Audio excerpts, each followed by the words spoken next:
أعوذ بالله من الشيطان الرجيم بسم الله الرحمن الرحيم الحمد لله والصلاة والسلام على رسول الله محمد وعلى آله وأصحابه أجمعين أما بعد السلام عليكم ورحمة الله تعالى وبركاته. Birinciden daima sözümüzün başında bizdi jokton bar kılıp jaratıp ırıskı verip, den soğuk verip, akıl verip, şunday bir tuğra jolga hidayatga başlagan ulu jaratuvchubuz Allah subhanahu wa ta'alaga çeksiz maktoolordu aytabız. Andan keyin ulu jol başçыбыз, paygambarыбыз Muhammad Mustafa sallallahu aleyhi ve sellemge salam dualarыбызды aytabız.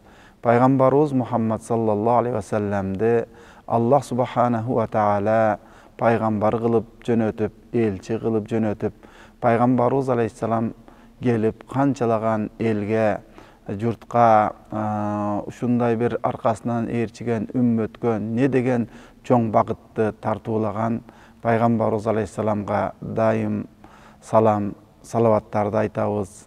Anan kalsa mına uşul ayыбыз, azırkı жаңырып turgan ay Rabiul Awwal ayı. Rabiul Awwal ayı bul paygambarыбыз Muhammad Mustafa sallallahu aleyhi ve sellem tuğulgan ay. Mına uşul paygambarыбыз aleyhissalam tuğulgan ay bolup, bugün күндө dünya yüzünde kançalagan yerlerde, bizdin içinde, bizdin Kırgızstanımızda paygambarыбыз aleyhissalamga mavlutlar okutulup, paygambarыбыз aleyhissalamga salavatlar aytılıp, paygambarыбыз aleyhissalamdın tarixtары okulup, oşondoy ele cuma bayandarыбызda, oşondoy ele joluguşууларыбызda paygambarыбызды ululap dаңazalavатқан мына ушул айыбызда турабыз. Эми пайгамбар алейхиссаламга салават айтуу, пайгамбарыбыздын тарыхын окуу бир эле ушул айга гана чектелбейт. Бирок бул ай кантсе да Мавлуд айы болуп, пайгамбарыбыз туылган ай экен деп, дагы жакындан пайгамбарыбыздын тарыхын окууга, дагы пайгамбарыбыз алейхиссаламга салават айтууга балким түрткү болуп, ушул бир ай бою пайгамбарыбызды жакындан таанып, тарыхтарын окусак, балким калган 12 айга чейин пайгамбарыбызды сүйүүгө, пайгамбарыбызга салават айтууга, пайгамбарыбыз үчүн ушундай бир сооп иштерди кылууга балким түрткү өбөлгө болобу деген çoğun ümitimiz бар. Ата-бабаларыбыз дагы бул Мавлуд айында пайгамбарыбыз туылган ай экен деп мавлудтарды окутушуп, атайын пайгамбарыбызга арнап дастаркондорду жайып, ошондой бир майрамдык маанай, пайгамбарыбызга болгон урмат, пайгамбарыбызга болгон сүйүү, пайгамбарыбызга болгон ушундай бир мухаббаттарды ашкерелеп, мына аркада өсүп келаткан бала чакага, урпакка да калар ошолдой өзүнүн кылган кызматы менен, өзүнүн жасаган амалы менен пайгамбарыбызды кандай сүйө турган экендигин балдарга да ушундай жолдор менен таалим берип келген. Ал эми бүгүнкү күндө кээ бир учурларда мына ушул ихтилафтар болуп, келишпестиктер болуп, пайгамбарыбыз алейхиссаламдын туылган айында мавлуд окутса, пайгамбарыбыздын туылган айында, туылган күндөрүндө пайгамбарга салават айтса, бул туура эмес, бул бид'ат деген дагы ихтилафтар жок эмес. Ал эми чындыгын алганда пайгамбарыбыз үчүн кандай бир сооптуу иш кылсак, кандай бир салават айтсак, пайгамбарыбыз алейхиссаламга кандай гана колубуздан келген нерселерди кылсак, булардын баардыгы аз. Ал эми пайгамбарыбыз алейхиссалам Аллах субханаху ва таала мына өзүнүн улуу китеби Кур'анда дагы баяндагандай, өзүнүн эң улуу сыфаттары менен, Рауф, Рахим деген сыфаттары менен Аллах субханаху ва таала пайгамбарыбызды ушул сыфаттары менен дагы атаган. Мына Тауба сүрөсүнүн эң акыркы аяттарында Аллах субханаху ва таала айтты: Аузу биллахи минаш шайтанир раджим. لقد جاءكم رسول من أنفسكم عزيز عليه ما عنتم حريص عليكم بالمؤمنين رؤوف رحيم صدق الله العظيم. Mına bul ayattın manisinde Allah subhanahu wa ta'ala aytты: Çındığında silerge özüңөрдөн эле болгон, силердин эле напсыңардан болгон bir пайгамбар келди. Эми бул аятта өзүңөрдөн болгон дештен максат bir периште болуп башка аламдан келген жок, башка асмандан түшкөн жок. Ошол эле мына арабызда жашап, мына адамдар ичкендей ичип, жеп, чарчаса уктап эс ала турган биздин эле напсыбыздан болгон инсан ааламынан болгон мына улуу пайгамбардын келгендигин Аллах субханаху ва тааля өзүңөрдүн напсыңардан болгон bir пайгамбар келди. Эми ошол келген пайгамбардын үммөткө болгон оюн, үммөткө болгон сүйүүсүн, үммөткө болгон камын, үммөткө болгон ушундай ой пикирин Аллах субханаху ва тааля бизге чагылдырып, лaqad ja'akum rasulun min anfusikum azizun alayhi ma anittum. Силердин жапа чеккениңер ага оор келген пайгамбар келди. Үммөттүн, мусулмандардын кыйналганынан кыйналган. Үммөттүн, мусулмандардын кыйналганы пайгамбарыбызга оор келген. Мына караңыз, ушундай bir пайгамбар келди. Азизун алейхи ма аниттум харисун алейкум бил муъминина рауфур рахим. Харисун алейкум, жана силердин бакты таалайга, саадатка жетүүңөрдү эңсеген, силердин бактылуу болушуңарды каалаган, эки дүйнө бактылуу болушуңарды, бул жашоодо да бактылуу жашооңорду каалап, умтулуп, ошого эңсеп, ошону суусап, менин үммөтүм бактылуу болсо экен, бул дүйнөдө дагы, кыяматта дагы бактылуу болсо экен деп үмүт кылган, эңсеген, суусаган bir пайгамбар келди. Жана ал пайгамбар момундарга райымдуу, боорукер болгон bir пайгамбар келди деп Аллах субханаху ва тааля өзүнүн улуу китеби Кур'анда бизге баяндады. Пайгамбарыбыз алейхиссалам чындыгында улуу зат. Үммөтү үчүн не гам чекпеген, үммөтү үчүн нелерди гана ойлобогон, үммөтүнө кандай гана жакшылыктарды каалабаган пайгамбар алейхиссалам. Мына Шархул Кавм китебинде дагы баяндаптыр. Биз пайгамбар алейхиссаламга салават айтабыз. Туура, эми салават айтканда пайгамбарыбыздын даражасын көтөр, пайгамбарыбызга дуа кылып биз Аллах Тааладан көп жакшылыктарды сурайт экенбиз. Ал эми салам деген эмне? Салам дегенди Шархул Кавм китебинде ушундай дейт. Аллах субханаху ва тааля Кур'анда бизге пайгамбарга салават айтууга да, салам айтууга да буйрубадыбы? Аллах субханаху ва тааля башка аяттарда айтты. А'уду биллахи минеш шайтанир раджим. Инналлаха ва малаикатаху юсаллуна алан наби. Я айюхаллазина аману саллу алейхи ва саллиму таслима. Садакаллахул азим. Бул аяттын манисинде Аллах субханаху ва тааля айтты. Инналлаха ва малаикатаху.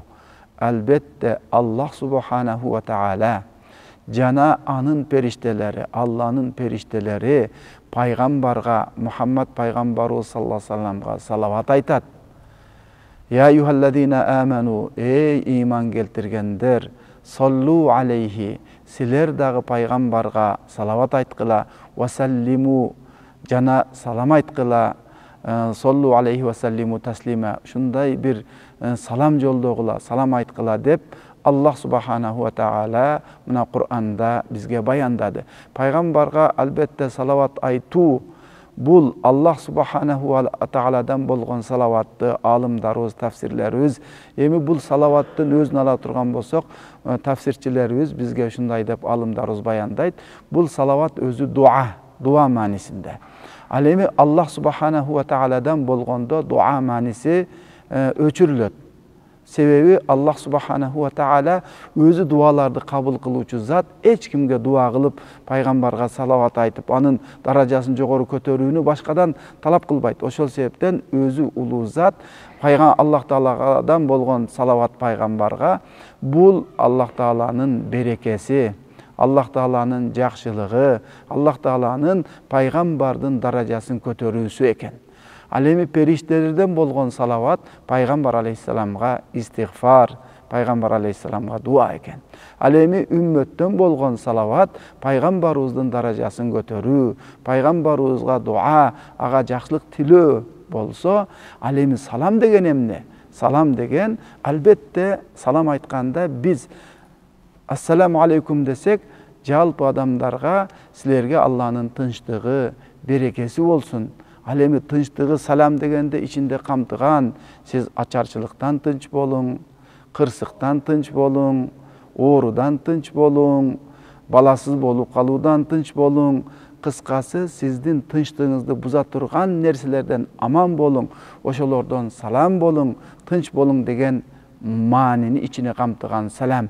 Анда пайгамбарга салаваттан кийин Аллах Таалам салам да айткыла деди. Муну Шархул Кавим китебинде ушундай деп бизге баяндайт.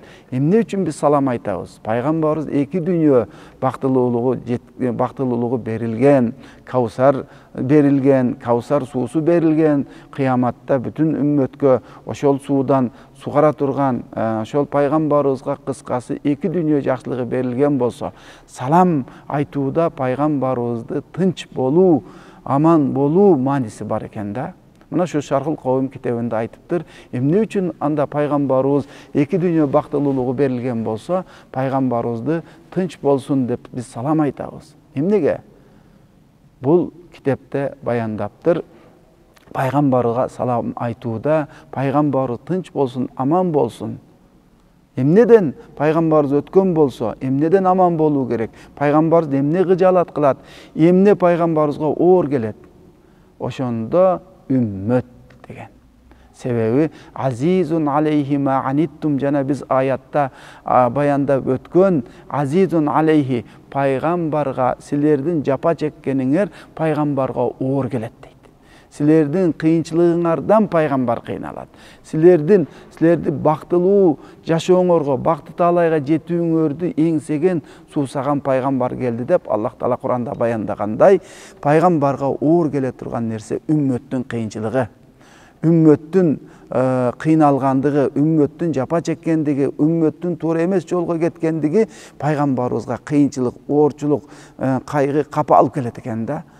Ал эми мына ошол пайгамбарга салават айтуудагы негизги максаттардан салам айтуудагы максатыбыз пайгамбарды тынч коюу дегенде анын астында биз экенбиз, үммөт бар экен. Мына ошол үммөт тынч болсо, аман болсо, бактылуу болсо, туура жолдо болсо пайгамбарга жакшылык, сүйүнүч, рахат экен. Үммөттө ошондой, мисалы мен пайгамбардын үммөтү катары бир туура эмес жолдо, бир кыйынчылыкта, бир жапа чегүүдө болсом, пайгамбарга оор келет экен. Ошондуктан пайгамбарыбыз алейхиссаламга биз салам айтканда пайгамбарыбызды тынч кой десек, анын астында ким? Биз бар экенбиз. Биз тынч болсок, биз аман болсок, биз туура жолдо болсок, биз адашпаган болсок, биз хидаятта болсок, биз кыйналбасак, биз жапа чекпесек, пайгамбарыбызга сүйүнүч, жакшылык, ушулардын болсо, кыйынчылык, жапа чегүү, туура жолдон адашуу, туура эмес жолго кетүүлөр болсо, пайгамбарыбызга үммөтүнүн кыйынчылыгы оор келет экен. Ошол себептен пайгамбарыбызга салам айтканда түбүндө анын астында биз бар экенбиз. Ошол себептен кимде ким пайгамбарга салават айткан баса, пайгамбарыбыздын аты угулганда ага салават айтпаган адам эң бахыл, эң сараң деп мына пайгамбарыбыз алейхисаламдын хадистеринде келет. Пайгамбарыбыз алейхисалам мына ушул өзүнүн үммөтүнө кам чеккен, өзүнүн үммөтүн биримдикке, ынтымакчылыкка, бактылуу жашоого чакырган эң мына пайгамбарыбыз мына рауф болгон, момундарга боорукер болгон, рахим болгон, райымдуу болгон бир пайгамбар алейхиссалам бизге келип не деген кызматын кылып, туура жолду бизге көргөзүп, эки дүйнө бактылуулугуна жетелеп кетти. Ошол себептен биз пайгамбарыбыз алейхиссаламга көп салават айтып, биз пайгамбар алейхиссаламды чын жүрөктөн сүйүүбүз керек. Пайгамбарыбыз алейхиссалам адамдарды ынтымакчылыкка, биримдикке ушунчалык үндөп чакырат эле. Мына пайгамбарыбыз алейхиссаламдын иш чечүүлөрү дагы ошол пайгамбарыбыз тарыхынан болгон бир окуяны айтып өтсөк. Хунайын салгылашуусу. Хунайын салгылашуусундан кийин олжолор түштү. Пайгамбарыбыз менен бирге салгылашкандар жеңди, жеңишке жетишти. Ошондо салгылашууда жеңишке жеткенде бир топ олжолор түштү. Олжолорду пайгамбарыбыз алейхиссалам карап туруп, Меккеден келип пайгамбарыбызга кошулуп, жаңы ислам динин кабыл алгандар же болбосо ислам динин кабыл алсамбы деп жүргөндөр арасында толук иманга, исламга көңүлү дити менен бериле элек экиленип тургандар да бар эле. Алар Меккеден келип пайгамбарга кошулуп, жардамдашып, салгылашууда бирге болгон. Мына ошол Меккеден келгендерге пайгамбарыбыз олжолорду бөлүп берди. А бул жерде пайгамбарыбыз менен бирге болгон ансарлар, мадиналыктар, пайгамбарыбыздын жанында жүргөн, пайгамбарыбызды колдогон, кубаттаган, жардам берген ансарларда пайгамбарыбыз жанында бирге салгылашууда болду.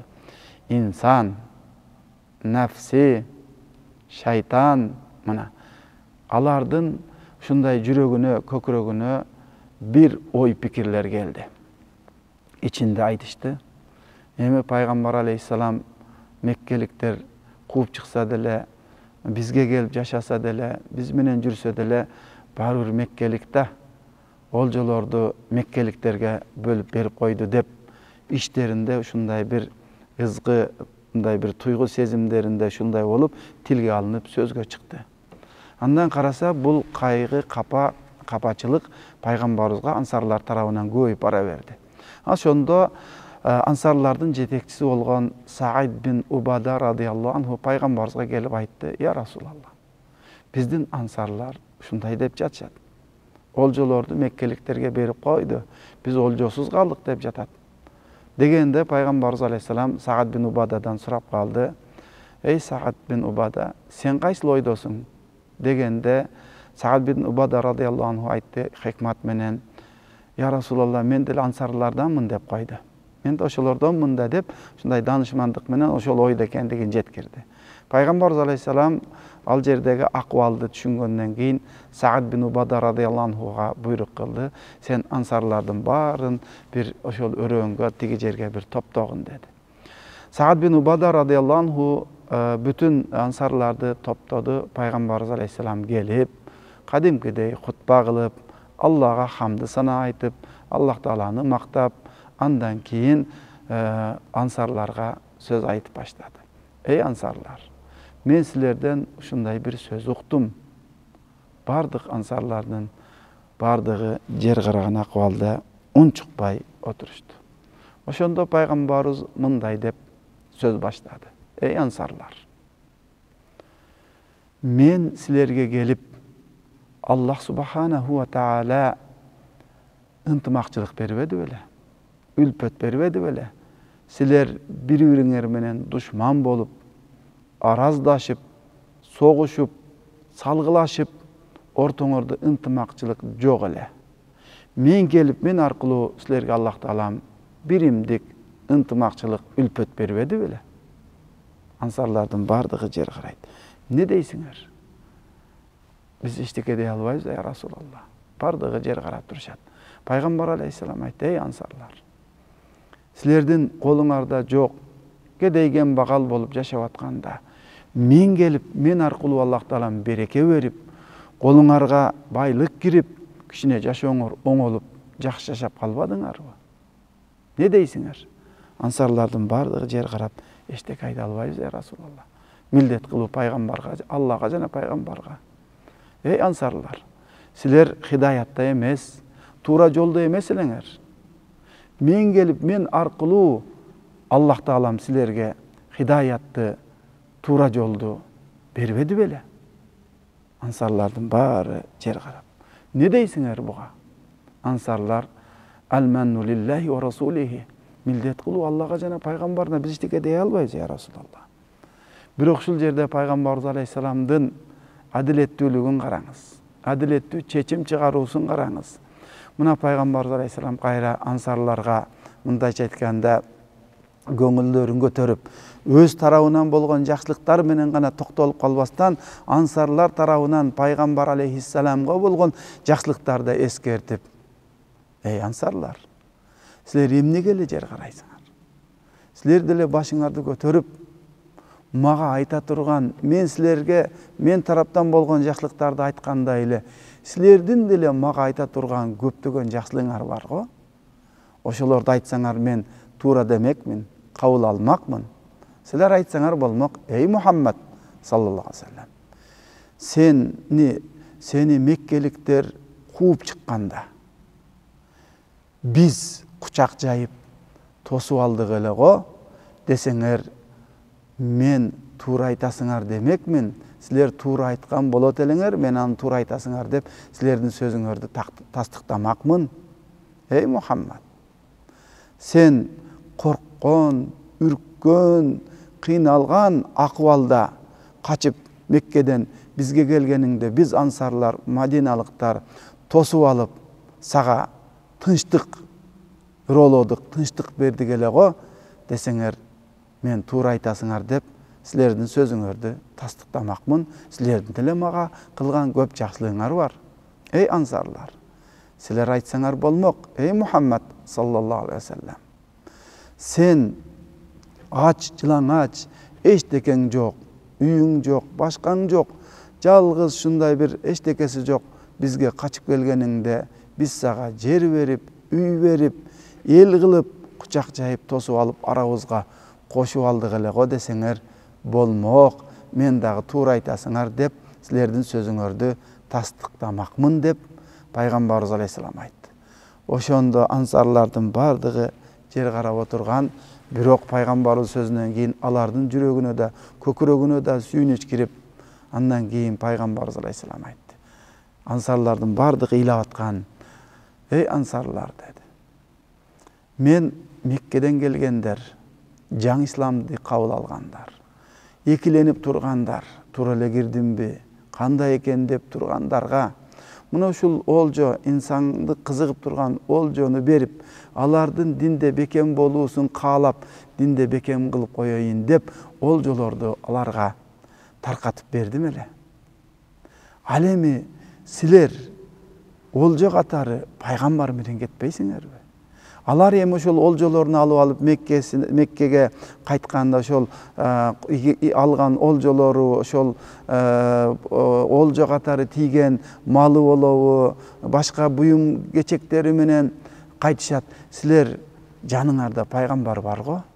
Пайгамбар менен Мадинага кайтпайсыңар, бул улуу эмеспи? Дегенде ансарлардын көздөрүнөн жаштар куюлуп, ыйлашып, я Расулалла, биздин эч кандай мына олжого ушунчалык дагы бир оюбуз, пикирибиз калган жок, я Расулалла. Биздин олжобуз сизсиз, я Расулалла. Биз сиз менен кеткенибиз, сиз биздин арабызда жүргөнүңүз, сиз биз менен чогуу болгонуңуз, я Расулалла, биз үчүн чоң бакыт, я Расулалла, дешип, ыйлашып, ушунчалык сакалдары сууланып, кийимдерине чейин суу болуп, ыйлашып, пайгамбарыбыз алейхисаламды колтукташып, Мадинага жылып кете беришти. Мына пайгамбар алейхиссалам ушундай адамдардын ортосун бириктирип, ынтымакчылыкка алып келип, бири-бирине болгон урмат, сыйга дайыма чакырып келет эле. Пайгамбарыбыз алейхиссалам барын ошо Мадинага барганда Хазрач жана Аус деген уруулар болот. Булар өмүр бою согушуп, өмүр бою салгылашып, бири-бири менен ушундай бир дайыма уруш жаңжалда жашап келген. Пайгамбарыбыз алейхисалам алардын ортосун бириктирип, бир тууган кылып, ынтымакташтырган. Аллах субханаху ва таала дагы өзүнүн улуу китебинде мындай деп баяндайт. Аузу биллахи минеш-шайтанир раджим. واعتصموا بحبل الله جميعا ولا تفرقوا واذكروا نعمة الله عليكم إذ كنتم أعداء فألف بين قلوبكم فأصبحتم بنعمته إخوانا وكنتم على شفا حفرة من النار فأنقذكم منها كذلك يبين الله لكم آياته لعلكم تهتدون. صدق الله العظيم. Mına bu ayetin manisinde وَاعْتَصِمُوا بِحَبْلِ اللّٰهِ جَمِيعًا وَلَا تَفَرَّقُوا. Siler Allah Teala'nın civi, Allah Teala'nın arkanın bekem qarmağıla, çoğulup, cemaat bolup bekem qarmağıla, وَلَا تَفَرَّقُوا, bölünbögüle, وَذْكُرُوا نِعْمَةَ اللّٰهِ عَلَيْكُمْ, Jana Allah Taalanın nimetın sizlerge bergen jakşılığın estegile.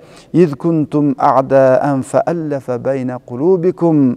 Bir kezderde sizler bir-birinize düşman, arazdaşkan, uruşkan bir-birinizi jek görgen düşman elenger.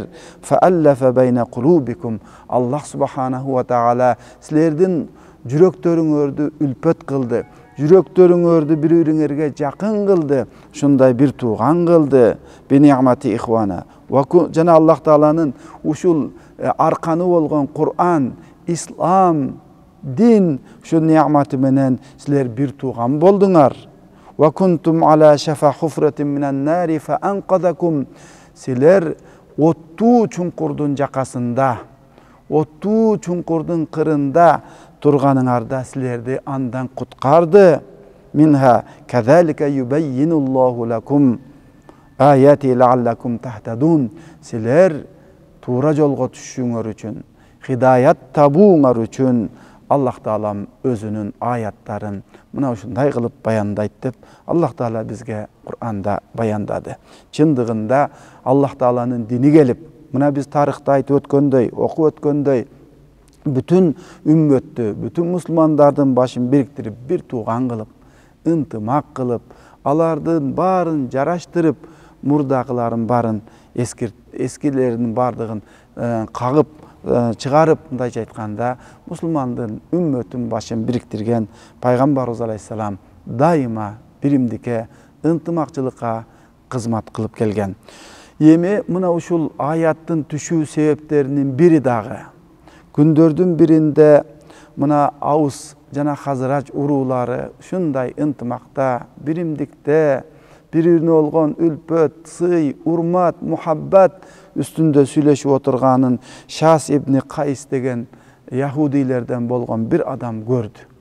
Biroq içi güydü. Sebebi olar geçele soğuş, geçele uruş, bir-birini göre albagan, jaman görgen, jek görülörü. Emi Peygamber gelip bulardın ortasını biriktirip koysa, şintip bular birigip kalabı. Bular mınday ıntımak bolsa biz jaşay albayız degen oyga ketip, mına ошол bir Yahudi balany çakırıp turup aytты. Sen tigilerin arasına bargındağı Aws, Hazraç, Aws urularynyň ortasına girgen, alardın geçegi soğuşup жүрgen Boğaz gündörün estetken, al gündörde soğuş bolup, şunda bir-birine bolup, bir de Aws jengse, bir de Hazraç jengip de olsam şunday, şu Boğaz soğuşunda dağı Aws urulary jengip algan, oşol gündörde estetken dep Yahudi balasını çakırdı. Al gelip arasında oturup bir maldı ırlarını ırdap. Andan keyin oşol soğuştardı, oşol eski gündördü eske salganda alardın nafsisi kozgolup, andan keyin bir-biri menen söz talaşıp, başka olup, ızıçuu olup, kural götörgөнгө çeyin barıp, kural deşip, kıykırışıp bir-biri menen kayra murdaki eski jaralары kozgolup, soğuşup ketүү, salgılaşıp ketүү korkunuşu turganda Peygamberimizge kabar jetti. Oşonda Peygamberimiz Aleyhisselam janında oturgan ansarlar, muhacirlerdi alıp turup, tez arada bular oturgan jerge jetip geldi dağı Peygamber şuntip aytdı. Ya ma'şarul muslimin, Allah, ey musulmandar cemaati, ey musulmandar cemaati, Allah Taala'dan korkula, Allah Taala'dan korkula. Emi sizler geçegi jahilçilik uçurdağı akwalıňarga kaytyp atasıňarby? Men sizlerden araňarda bolup turup, sizlerin araňarda jursam, anan uşul işti kılasıňarby? Sizlerge İslam gelip, İslam menen kanday ıntımak bolup, ülpöt bolup, şunday bir tuğra jolga hidayat taup kalganyňardan keyin, anan İslam gelip, wastan qadakum bihi minal kufr. Allah Taalam uşul sizlerdi İslam menen kufurdan, kafirçilikten kutkarıp, saktap, ve allafa bihi beyne kulubikum, jana İslam menen din menen sizlerden yürekleringördi ülpöt kılıp biriktirgenden keyin kayra uşul işiňerge barasıňarby dep Peygamber şunday bir jandуу sözdördi aytkanda, Aws Hazraçlar bir-biri menen çabuşmakçı bolup turganda kolunda kuraldарын taştap, kayra bir-biri menen kuçaktaşıp, ыйлап bir-birinden keçirim suraşıp kaldı.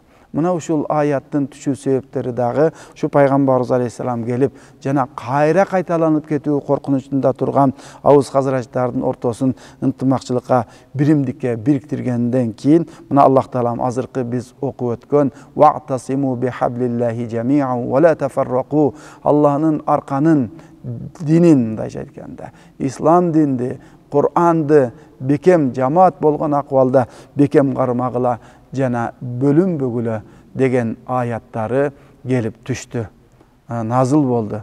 Мына Пайгамбарыбыз алейхиссалам ошондуктан бизди дайым ынтымакчылыкка, биримдикке чакырат. Биздин динибиз адамдарды бириктирет. Пайгамбарыбыз алейхиссаламдын хадистеринде дайыма афшус салам, бири-бириңерге салам таркаткыла, ва ат'имут таам, бири-бириңерге тамак бергиле, василул архам, тууган урук бири-бириңер менен катташкыла, васаллу фил-лайли ван-насу нiyam, түндөлөрү туруп намазыңарды, тахаджудтарды окугула, ва тадхулул жанната бисалам, ошондо силер жаннатка тынч, сак-саламат киресиңер деп Пайгамбарыбыз алейхиссаламдын айткан хадистери дайыма биримдикке, ынтымакчылыкка. Жана күндөрдүн биринде Пайгамбарыбыз алейхиссаламга бир адамдар келишти. Я Расулалла, инна наакулу ва ла нашбау. Я Расулалла, биз жейбиз, ичебиз, бирок тойбой жатабыз, тоюнчулук болбой жатат деп Пайгамбарыбыз алейхиссаламга кайрылганда, Пайгамбар алейхиссалам айтты: "Фалааллакум тафтарикун." Силер бөлүнүп кетсеңер керек да. Ар ким өз алдынча бөлүнүп кетсеңер керек да, деди. Ал адамдар карап туруп: "Ооба я Расулалла, биз ар ким өз алдынча өзүбүз менен жүрө беребиз, бизде биригүү жок, чогулуу жок" деди. Ошондо Пайгамбарыбыз алейхиссалам айтты: "Ижтамиу ала таамикум вазкурусмаллахи алейхи фаюбарак лакум фи." Ошондо Пайгамбарыбыз алейхиссалам айтты: "Силер барып бир дасторкондо тамагыңарга чогулгула. Чогуу отуруп тамак жегиле. Жана ошол дасторконуңарда Аллах Тааланы зикир кылгыла. Аллах Тааланы эстегиле, ошондо силердин тамагыңарга барака берилет" деп Пайгамбарыбыз алейхиссалам айтты. Мына Пайгамбарыбыз алейхиссаламдын ар бир сөзү, ар бир кылган иши, ар бир амалы дайыма үммөттү, мусулмандарды биримдикке, ынтымакчылыкка гана үндөгөн. Эми бүгүнкү күндөрдө мына биз дагы сөздүн башында Пайгамбарыбыздын туулган айы, Мавлуд айы, ата-бабалар ушинтип Мавлуд окуткан, Мавлуд өткөзгөн, ал миңдеген жылдар ушундай жашап келген болсо, бүгүнкү күндө келип Мавлуд өткөзгөндөрдү эмне үчүн силер мындай кыласыңар деп бөлүнүү, жарылуу, ал эми намаздарыбызда болсо биздин мазхаб боюнча амин деген сөздү бу дуа иретинде келген, Аллахым кабыл кылгын деген сөздү Фатиха сүрөсүнөн кийин, гайрил магдуби алейхим валад-доллинден кийин биз ичибизден айтсак, кээ бирлер келип бүгүнкү күндө жарыя айтышыбыз керек, эмне үчүн силер мындай кыласыңар деп ортодо 1000 жылдар ашык биздин мазхабта ичинен айтып эле ушундай жашап келген болсок, келип алып бүгүнкү күндө ихтилафтар чыгып, андан кийин бизге көптөгөн суроолор түшүп, эмне үчүн алар келип аминди сыртынан айтып атат, биз ичибизден айтабыз, бу кандай деп ортодо балким туура эмес пикирлер, көз караштар, келишпестиктер дагы мындан буяка күчөй бериши мүмкүн. Ошол себептен биз зарыл болгондуктан бул нерселерди дагы айтып өтөбүз. Эми чындыгында алар келип Пайгамбарыбыз алейхиссаламдын хадистерин айтып, бул хадистерди туура хадистерди алып келип айтат. Бизде да бул хадистерге амал кылуу бар. Bizde dile hiç kaçan aminde aytpay koygula degen jeri jok. Bizde dağı aminde aytıp durabız bирок içibizden. Muna bular şunday hadislerdi alıp kelet. Peygamberimiz Aleyhisselam'dan rivayet kılgan hadis. An Abi Hureyre radıyallahu anhu enne Resulullah sallallahu aleyhi ve sellem kal İza qala'l imamu gayril mağdubi aleyhim veladdallin فقولوا آمين فإنه من وافق قوله قول الملائكة غفر له ما تقدم من ذنبه رواه البخاري. Muna bul hadiste Abu Hureyre radıyallahu anhu bizge jetkirdi. Peygamber aleyhisselam aytdı. Egerde imam namazda gayril magdubi aleyhim veladdallin dep aytkan bolsa, sizler amin dep aytkıla. Albatta kimdin amin dep aytkan sözü periştelerdin sözü menen kelişip kalsa, periştelerdin sözü menen bir bolup kalsa, anda ötmüştөгү günöөлөрдүн бардыгы keçirilet деп Пайгамбарыбыз алейхиссалам айтты, Бухариде келди. Мына ушул хадис менен аминди айтыш керек деп алар жарыя чыкты.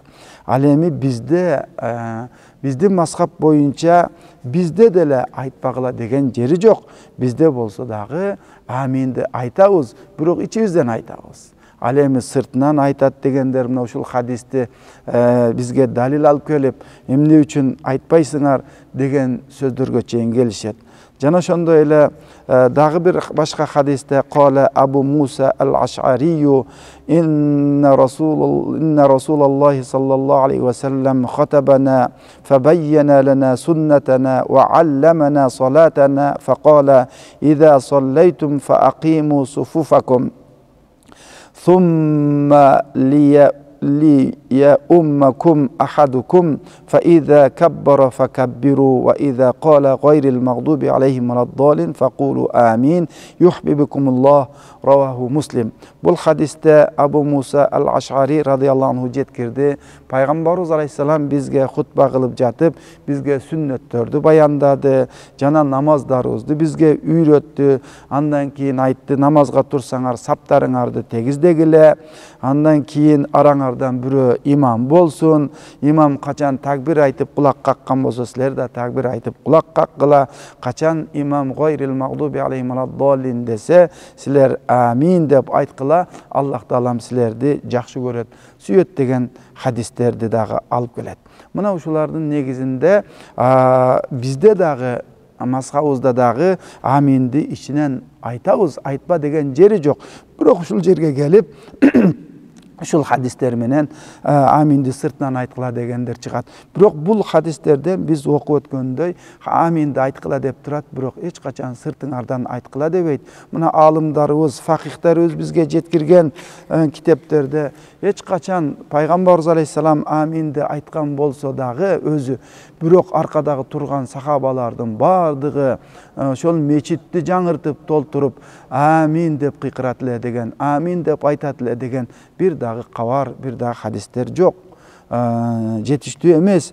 Ал эми биз эмне үчүн иштен айтабыз дейбиз биздин мазхабта. Биздин мазхабта ичибизден айтабыз дегендин дагы сөзсүз түрдө далилдери бар. Эң биринчиден Аллах Тааланын улуу аяты болгон Кур'андан биздин мазхабта далил алып келип, мына амин sözü boyunca emne üçün içimizden aytabız. Allah Subhanahu wa Ta'ala'nın ulu ayetini alıp gelet. A'udhu billahi mineşşeytanirracim.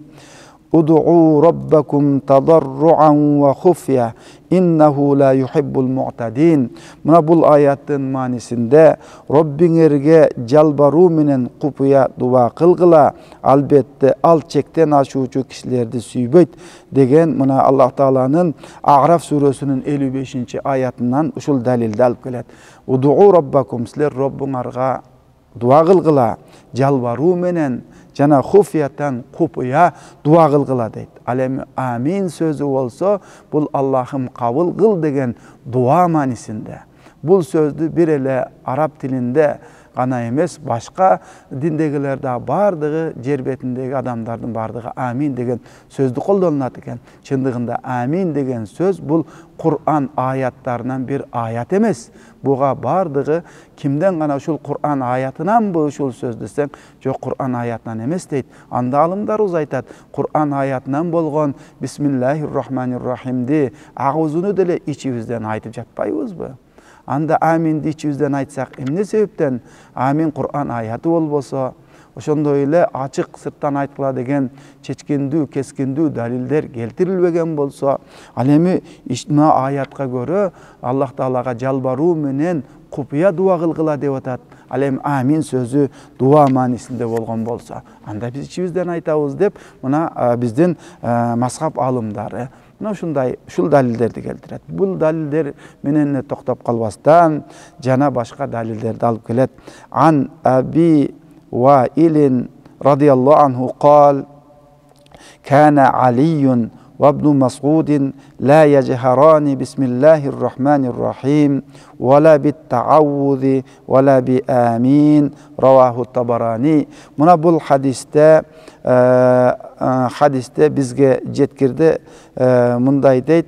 Ali jana İbn Mas'ud radıyallahu anhuma, Allah alardan razı olsun, bul kişiler Bismillah'ni da A'uzunu da jana amindi da sırtına çıkarvay içinen aytat ele deyt.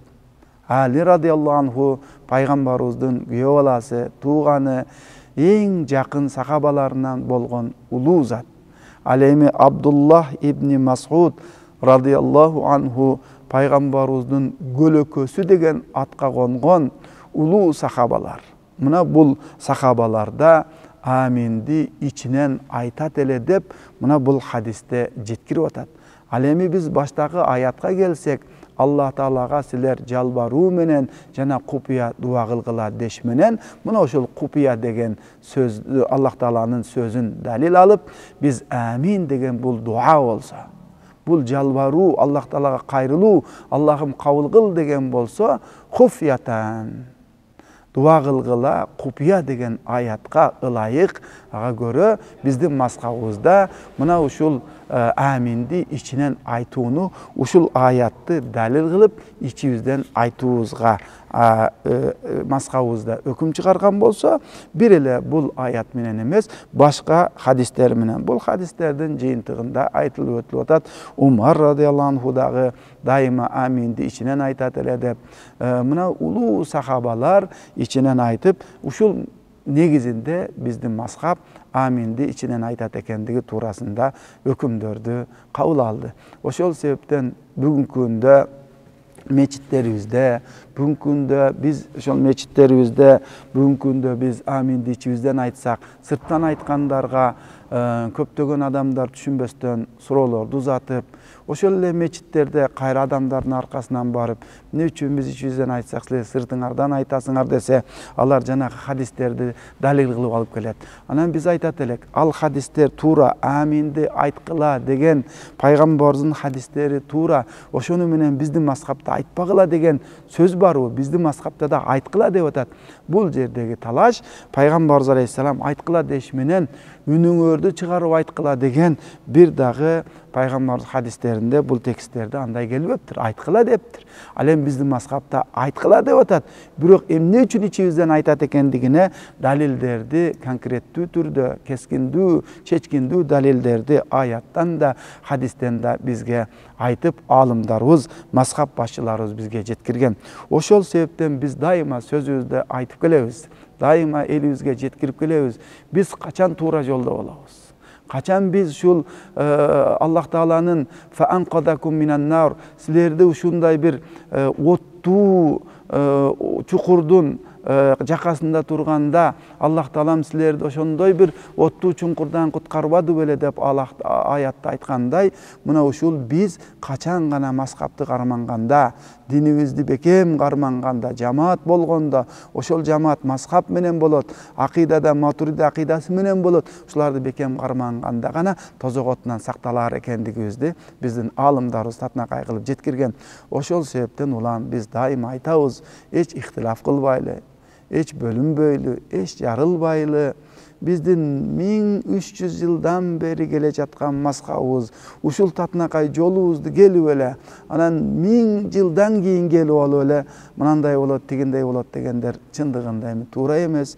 Al endi dalil dese, açık, aykın dalillerdi dagı biz koldan gelişince bul en kıska bolgon, azırak bolgon nerselerdi gana aytıp ötkön bolduk. Bundan başka da toltura dalilleri var. Oşol sebepten biz mazhapta bekem bolsok, mazhapta jursök gana biz tuura joldu tapkan bolobuz.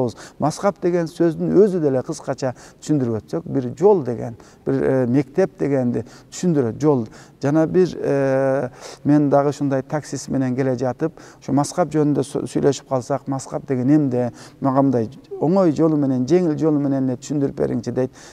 Men ayttım, mына azыр biz uşul joldo bara жатабыз, mazhap degen jol degen söz. Sen meni uşul jol menen unaң meni alып bara жатасың. Эми mazhap карманбайм деген, мына ушул жолдо жүрбөйм жүрбөймүн деген сөз. Даяр салынган, даңгыраган жол, чоң асфальттанган жолдо бара жатабыз. Эми ушунун мисалында Маскап Карманбайым дегендер бул жолго жүрбөйм дегендер. Анда бул жолдон чыгып туруп, тиги өзүң жол тап деген маани келип чыгат. Анда өзүң жол тап десе, сен унааң менен бул жолдон сырткары чыгып, жолдун аркы жагына өтүп алчы, эмне болот? Машинаң жараксыз болот, чукурга түшүп кетесиң, жарга, баллонуң жарылат, поддонуң жарылат. Кыскасы, сен эч жака бара албайсың деген маани десем, эми абдан терең түшүндүм. Көрсө, ушундай эле биз жолдо кете беришибиз керек турбайбы деген сөзүн айтты.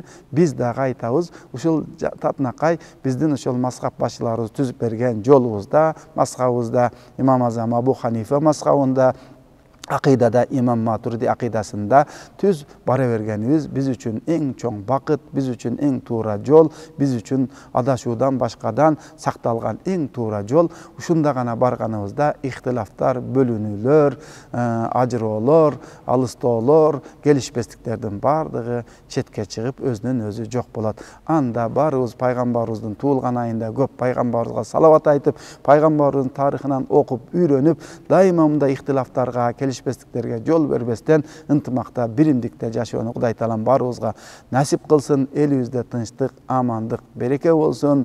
Мазхабыбызда бекем болуп, акыйдабызда бекем болуп, эки дүйнө бактылуу жашашты Аллах Таалам барыбызга насип кылсын. Ассаламу алейкум ва рахматуллахи таала ва баракатуху.